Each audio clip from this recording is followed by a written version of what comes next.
प्रिय विद्यार्थियों, यहाँ पे देख सकते हैं विज्ञान कक्षा 9वीं विज्ञान के पेपर के लिए लेकर के आ चुके हैं। यहाँ पर सभी क्वेश्चन के आंसर के साथ बताऊंगा। पदार्थ की कितनी अवस्थाएं होती हैं, तो 3 अवस्थाएं होती हैं। पदार्थ की आंसर रहेगा। अगला क्वेश्चन आपका 2 या 2 से अधिक है ना। 2 या 2 से अधिक पदार्थों का समांगी मिश्रण क्या कहलाता है, तो वो विलयन कहलाता है। आंसर रहेगा विलयन। अगला क्वेश्चन है आपका 3rd नंबर का क्वेश्चन, तंत्रिका ऊतक की कार्यात्मक इकाई होती है, तो वो न्यूरॉन होती है। आंसर याद रखेंगे न्यूरॉन। इसके बाद आपका क्वेश्चन दिया गया है बल का मात्रक है, तो आपको इसका पीडीएफ चाहिए तो जल्दी से नीचे डिस्क्रिप्शन में लिंक दी गई है, टेलीग्राम पे पहुंच जाएगी और पीडीएफ आप डाउनलोड कर सकेंगे, है ना। टेलीग्राम पे आपको इसका पीडीएफ मिलेगा, टेलीग्राम ज्वाइन कीजिए। बल का मात्रक होता है तो न्यूटन होता है। इसके बाद कोशिका की खोज किसने की थी, रॉबर्ट हॉक ने की थी। कोशिका का उजागर क्या होता है, तो माइटोकॉन्ड्रिया होता है। टेलीग्राम जरूर से ज्वाइन करें। देख सकते हैं आपको नीचे आंसर दिए गए हैं। संवेग परिवर्तन की दर क्या होती है, त्वरण। संवेग परिवर्तन की दर त्वरण। आंसर याद रखेंगे त्वरण। इस प्रकार से आप त्वरण लिख सकते हैं, त्वरण, है ना।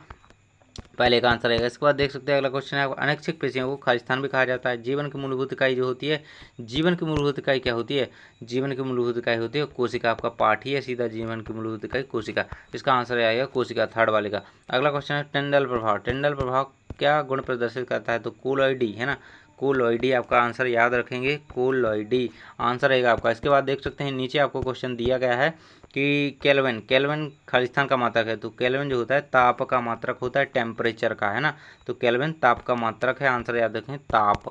अगला क्वेश्चन है आपका, हमारे शरीर में खालिस्तान ऊतक गति के लिए उत्तरदायी है।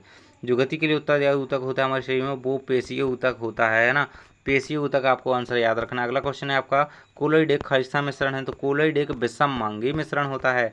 कौन सा, विषमांगी, समांगी नहीं बेटा, विषमांगी। आंसर याद रखेंगे विषमांगी।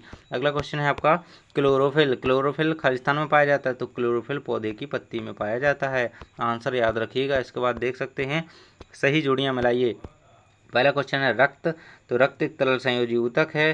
फ्लोएम होता है, करता है भोज्य पदार्थ का संवहन, परिवहन, है ना। गोल्जी का जो होता है लाइसोसोम का निर्माण करता है। कोलोइड है एक दूध, कोलोइड का है दूध का उदाहरण है। कोलोइड विलयन का उदाहरण दूध है ना। ब्रोमीन हो गई आपकी अधातु। जल का क्वथनांक 373 केल्विन। यहाँ पर रहेगा आपका गति का द्वितीय नियम, एफ का लेमे।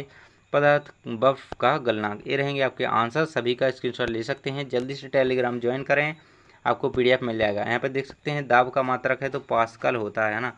तो देखिए पास्कल इस प्रकार से आप लिखेंगे, हिंदी में पास्कल, है ना। पास्कल हिंदी में लिखना है तो ऐसे ही लिखना पड़ेगा, है ना, तो सही माना जाएगा। और वैसे भी सही माना, लेकिन आपको सही लिखना चाहिए। विषण को परिभाषित कीजिए। तो जब कोई दो वस्तुएं, देखिए ये वस्तु हो गई, ये वस्तु हो गई, कोई दो वस्तुएं हो गई, जब ये आपस में संयोग करती हैं तो इनका संयोजन ही विषण कहलाता है। इन दो वस्तुओं के संयोग ही विषण कहलाता है ना। मिश्र धातु पीतल की घटकों के नाम लिखिए, यानी कि पीतल किन किन दो धातुओं से मिलकर के बनी है, उनके नाम लिखिए।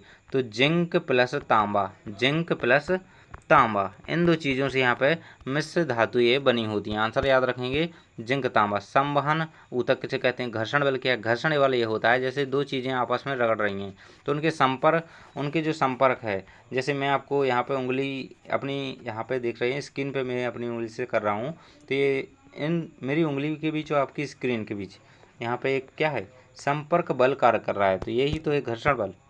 तो एक बल कार्य करता है, उसे घर्षण बल कहते हैं। संवहन ऊतक कैसे कहते हैं, तो पौधों में खनिज लवण और जल के वहन के लिए ऊतक पाए जाते हैं, उन्हें संवहन ऊतक कहते हैं, जिनसे पौधों में ट्रांसपोर्ट होता है ना।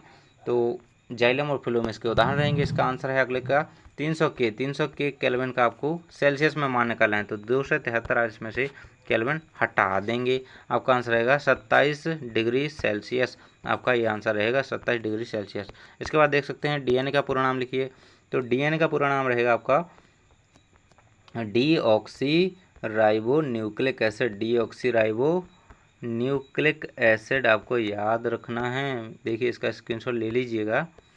न्यूक्लिक अम्ल, है ना, आपका ये आंसर रहेगा इसका डीएनए का पूरा नाम। तो ये रहेगा डीऑक्सीराइबो न्यूक्लिक अम्ल। कोशिका सिद्धांत देने वाले वैज्ञानिक कौन थे, तो स्लाइडेन और स्वान नामक दो वैज्ञानिक थे। स्लाइडेन व स्वान, ये दोनों का नाम याद रखेंगे। कोशिका सिद्धांत इन्होंने दिया था, आंसर याद रखेंगे। अगला क्वेश्चन है आपको ऊर्ध्वपातन। इस प्रकार से आपके सारे क्वेश्चन दिए गए हैं, इन सभी को तैयार कर लीजिए। देखिए मैं आपको क्वेश्चन दिखा देता हूँ, ये सारे रहे आपके क्वेश्चन, स्क्रीनशॉट ले सकते हैं। जी और जी मंतस बहुत सारे क्वेश्चन हैं, सभी को पढ़ लें, तैयार कर लें। थैंक्स फॉर वॉचिंग, मिलते हैं अगले वीडियो में।